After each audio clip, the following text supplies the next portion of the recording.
جناب یہ بارشیں تو لوگ بولیں بس اللہ کا ناراضگی، یعنی ہمیں اتنا باور کرا ہے بابا اللہ کی ناراضگی کیا ہے، ان غریبوں ہاتھ خالیوں پہ اللہ کیوں ناراض ہوگا؟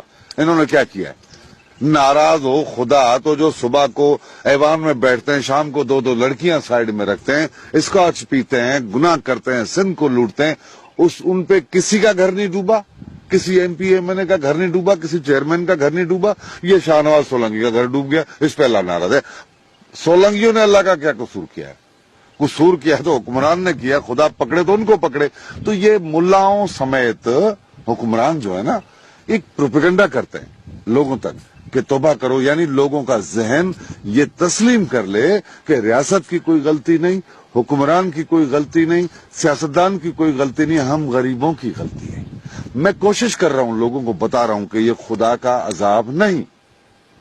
بارشیں 150 سے زیادہ ملکوں میں ہوئی ہیں، خدا کا عذاب ہو تو اسرائیل پہ ہو، نہیں ہو رہا۔ خدا کا عذاب ہو تو یورپ پہ ہو، نہیں ہو رہا۔ خدا کا عذاب ہو تو کافروں پہ ہو، نہیں ہو رہا۔ خدا کا عذاب اس سندھ پر بتایا جا رہا ہے جو سندھ پورے پاکستان کو پالتا ہے، جو سندھ ان تھرڈ کلاس کے حرام خوروں کو ووٹ دیتا ہے، جو سندھی لوگ۔ اب ان غریبوں پہ خدا کا عذاب ہے، میں نہیں مانتا۔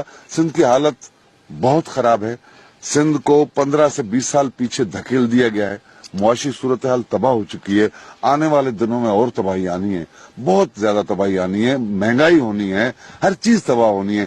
ان لوگوں نے ایک کام کیا ہے جو میں یقین سے کہتا ہوں کہ تاریخ ان کو لعنتیں بھیجے گی، آج ہم ہیں کل نہیں ہوں گے، لیکن یاد رکھنا کہ ان لوگوں نے سندھی قوم کو بھکاری بنا دیا ہے، اور بھکاری پورا قرآن اسٹڈی کرو، نہ خدا کو پسند ہے نہ رسول کو پسند ہے، ان لوگوں نے بھکاری بنا دیا۔ انکم سپورٹ کے 15-20 ہزار روپے لگا کے عورتوں کو ATM کارڈ مشین کے سامنے کھڑا کر دیا ہے، لوگوں کو روڈوں پر بٹھا دیا ہے، 1200 کے کٹے کے پیچھے سب چمن لگے پھرتے ہیں۔ تو ان لوگوں نے یہ کیا، ان تھرڈ کلاس لوگوں نے، نان سینس لوگوں نے، ایڈیٹ لوگوں نے یہ کہہ رہا ہے، یعنی یہ غریب اب